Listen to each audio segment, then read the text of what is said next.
ይህ ስልጠና ተዘጋጅቶ የቀረበላችሁ ከአግሪቴራ ኢትዮጵያ ነው። ዛሬ በስልጠናችን የምናየው ርዕስ እንዴት ማይክሮሶፍት ኤክሴላችን ውስጥ ቴብል እንደምናስገባ እንዲሁም ፒክቸር ወይም ስዕል እንዴት እንደምናስገባ እናያለን ማለት ነው። እሱን ለማድረግ በመጀመሪያም እዚህ ኢንሰርት ታብ ላይ አንድ ጊዜ እንጫናለን። በመቀጠል እዚህ ጋር እንደምታዩት ቴብል የሚል አለ። ቴብል እንዲገባልን የምንፈልገው የቱ ጋር ነው? በመጀመሪያ ባዶ ቦታ ላይ እንዴት ቴብል መግባት እንደሚያስችለን እናያለን። እዚህ ጋር እንመርጣለን የምንፈልገውን።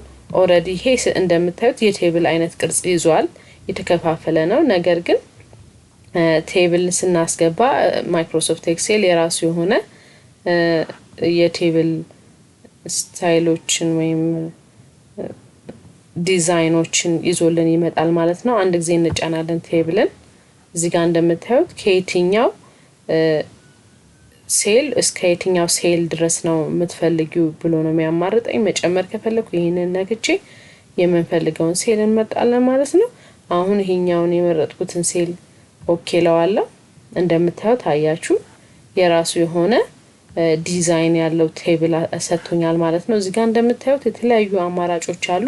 እሱን ስነካ እዚህ ጋር የመጣው ቴብል ይቀያየራል ማለት ነው። በመንፈልገው አይነት የቴብል ዲዛይን መጠቀም እንችላለን። ይሄንን አስገብተን ዳቶቻችንን በዚህ መልኩ ማስገባት እንችላለን ማለት ነው። ነገር ግን ወደ ኋላ መለሳለሁ ባክለዋለሁ። እኔ የራሴ ቴብል ሰርቻለሁ። እዚህ ቴብል ላይ ቴብልን ስጫን የራሱ የሆነ ዲዛይኑን ማይክሮሶፍት ኤክሴል ያስተካክልልኛል ማለት ነው። እዚህ ጋር እንደምታዩት ቴብልን ተጫንኩ ኦኬ አልኩ። ይሄው እንደምታዩት የቴብሉን ዲዛይን አስተካከለልኝ ማለት ነው። እኔ ግን በመፈልገው መልኩ እዚህ ጋር ማስተካከል ከፈለጋችሁ እዚህ ጋር መርጣችሁ የተለያዩ ዲዛይኖች አሉ። በእነዚህ መልኩ የሰራችሁትን ዳታ ማስተካከል ወይም ማሳመር የሚያስችላችሁ አማራጭ ነው ማለት ነው። ስለዚህ እዚህ ጋር እቺን እኔ መርጣለሁ በዚህ መልኩ እንዲሆንልኝ ስለምፈልግ በዚህ መልኩ ቴብሌን አድጀስት ወይም አስተካክላለሁ ወይም ኤዲት አደርጋለሁ ማለት ነው።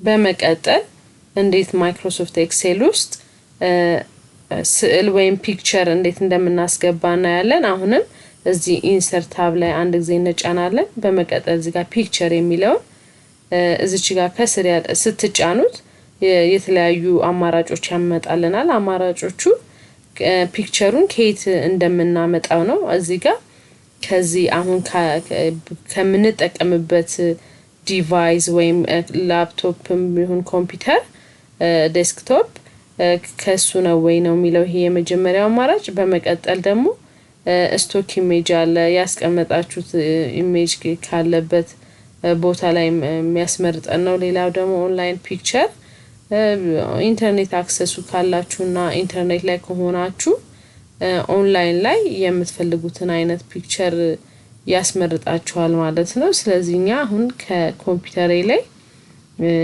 ያለውን ፒክቸር እንመርጣለን ማለት ነው። ስለዚህ ዚስ ዲቫይስ ለዋለሁ።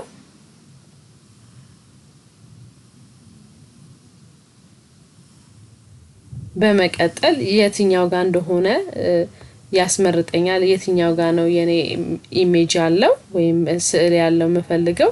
እዚህ ጋር እንደምታዩት ፒክቸር ይላል። እዚህ ፒክቸር ላይ ያለውን እመርጣለሁ። እዚህ ጋር እንደምታዩት የተለያዩ ፒክቸሮች አሉ። ከነዚህ ፒክቸር ውስጥ እዚህ ጋር አግሪቴራ የሚለውን ሎጎ ነው የምፈልገው። አግሪቴራ የሚለውን ሎጎ አንድ ጊዜ ጫናዋለሁ። እንደምታዩት ይህ ፒክቸር ወይም ስዕል መጥቶልኛል ማለት ነው። ነገር ግን የቱ ጋር ነው ማድረግ የምፈልገው?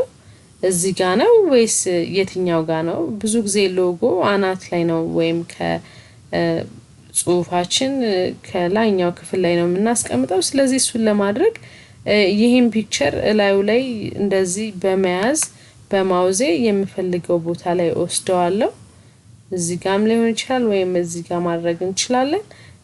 እዚህ ጋር አሁን ባደርገው አሁን እንደምታዩት በጣም ፒክቸሩ ትልቅ ነው። ጽሁፌንም ከልሎብኛል። እንደዚህ መቀመጥ አይችልም። ስለዚህ የፒክቸሩን ሳይዝ እንዲቀንስ ማድረግ አለብኝ ወይ ማስተካከል አለብኝ ማለት ነው። እሱን ለማድረግ እዚህ ጋር የምታዩአቸው አያችሁ በተለያየ አቅጣጫ ምልክቶች አላቸው። እነሱ ምልክቶች ላይ ማውዛችሁን ስታሳርፉ እንደምታዩት ቀስት ምልክት ይመጣል። እሱ ቀስት ምልክት ሲመጣ ይዛችሁ ማውዛችሁን እንደዚህ መጎተትና ወደ ውስጥ መግፋት ነው እና ፒክቸሩ እየቀነሰ ይመጣል ማለት ነው። ስለዚህ ሳይዙን በዚህ መልኩ ማስተካከል እንችላለን። እንደዚህ ማስፋትም ማጥበብ እንችላለን ማለት ነው። ከዛም የምትፈልጉበት ቦታ እዚህ ጋር ከሆነ እዚህ ጋር ማድረግ ትችላላችሁ። እዚህ ጋር ከሆነ እዚህ ጋር በማድረግ የምትፈልጉት ቦታ ላይ መውሰድ ትችላላችሁ ማለት ነው። ለመውሰድ ያው እዛ መሃሉ ላይ እቺ የቀስት ምልክቷ ስትመጣ ይዛችሁ ነው የምትጎትቱት ማለት ነው። ስለዚህ በዚህ መልኩ ፒክቸር በማስገባት በማስተካከል የምንፈልገው ዳታችን ላይ ማስቀመጥ እንችላለን ማለት ነው። ስለዚህ ዛሬ በትምህርታችን እንዴት ቴብል ማስገባት እንዳለብን እንዲሁም ፒክቸር ወይም ምስል ማስገባት እንደምንችል አይተናል። ስለዚህ የሚቀጥለውን ስልጠና ለመከታተል የሚቀጥለውን ቪዲዮ ይጫኑ።